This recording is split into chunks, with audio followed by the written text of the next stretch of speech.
So let's talk. Why you should not consider quitting your job? 3 reasons.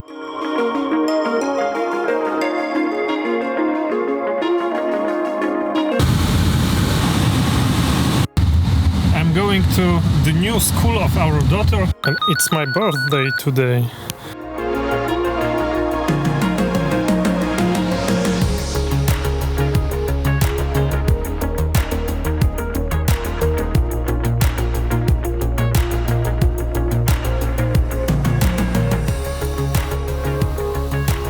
Lil Popa, który założył podkowę leśną.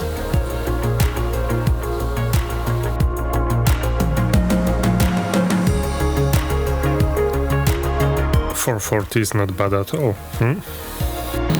And today we're gonna talk about why you shouldn't consider leaving your job. And even if you think that it's the best way to do, I think you should not do it right now. And not for those reasons you think are the reasons to do it. Everybody is saying, quit your job, become an entrepreneur. And Jerzy is saying 3 reasons why you should not consider changing your job.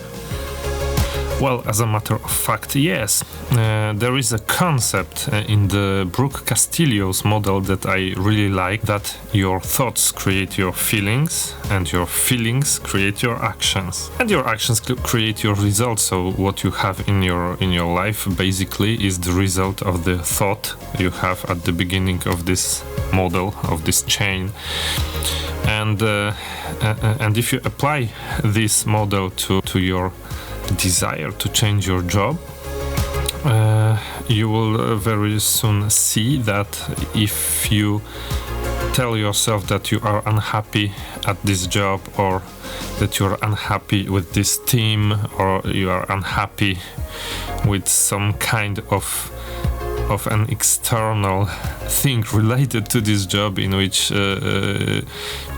you are right now, you will outsource your happiness, you will outsource the control over your emotions, and then over your actions, and then over your results in your life to something external from you, and to something you do not control, because you don't control how your current job operates, you don't control your boss, you don't control your colleagues, and so it will very soon become a thing that you will use actually to describe your world and to excuse yourself. You will use it as an excuse for something, for your bad mood, or for the fact that you are not doing something at this job that you should be doing, or that you are not developing yourself because of this external thing, because of something you don't control. And this is very stupid, I think, and it's counterproductive, and it's depressing if you put yourself willingly in a situation where you don't control your destiny, and you don't control how you feel, and you don't control how you act, and you don't control the results you have in your life. And so I think it's a bad idea to outsource your happiness and your feelings to an external source that is not controlled by you, and a far better strategy would be to control what you think about this job. And if there is things that you don't like about this job, maybe the solution is to change how you think about it. If you don't follow the model, actually, you will probably change your job because of an emotional reaction, which is not really very smart, don't you think?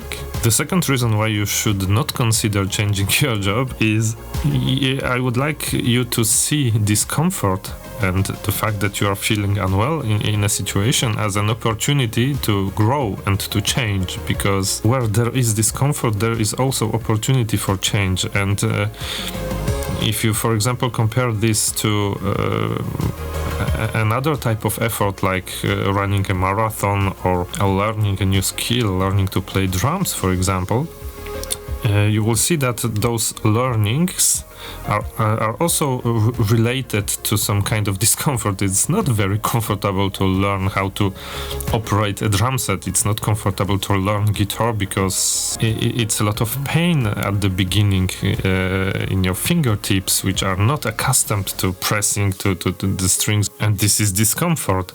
And I think that the discomfort you feel at your job is a good indication that you want to grow, you want to change something, but this growth should be seen not as a threat to your humanity or to your future, but rather as an opportunity. It's an indication you can grow, and you want to grow because you feel discomfort, so you are not feeling very well right now, how it is right now.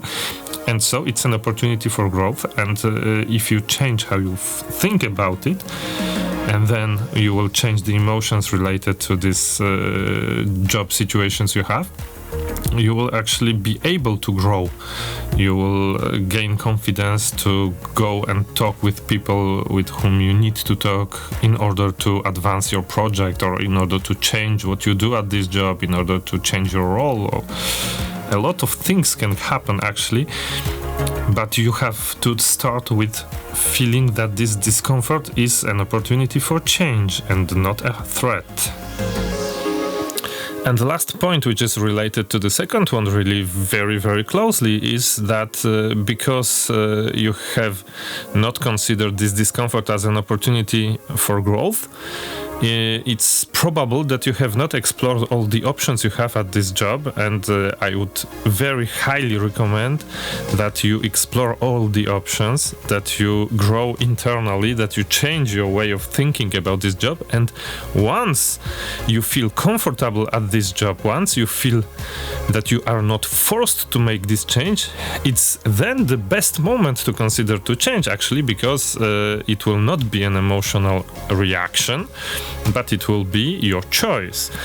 And when I talk about exploring all the opportunities, it's that we very often think about us as people who are on a lane that leads somewhere and you cannot change it.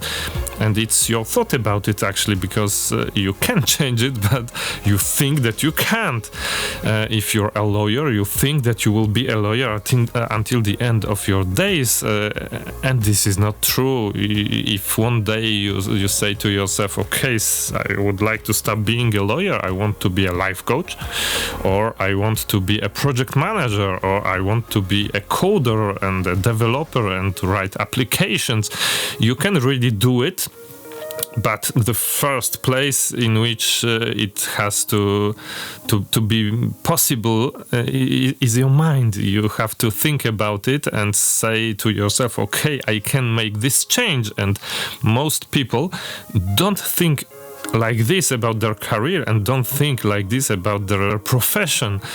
And so this is also the Brooke Castillo's model is also very good as an application to this kind of problem, because how you feel about a place professionally where you are at is provoked by the thoughts you have about it. So basically, if you work on changing your thoughts, you will feel differently. You will then see opportunities you have not seen before, and you will explore all the possibilities professionally you have at your current job. And this will be the first step to actually assess whether the feeling and the urge to change your job is really something you have thought out, because it's probably just an emotional reaction. And so this was the third reason why you should not consider changing your job. And I think it's pretty universal. You can apply it to all different jobs, different people, different situations economically in the world. Let me know whether you have your own thoughts about it, your own experiences in changing or maybe not changing and staying at a job and waiting for your internal work to be done in order to feel good about this job and then consider a change. And talk to you soon in the next episode. Bye bye.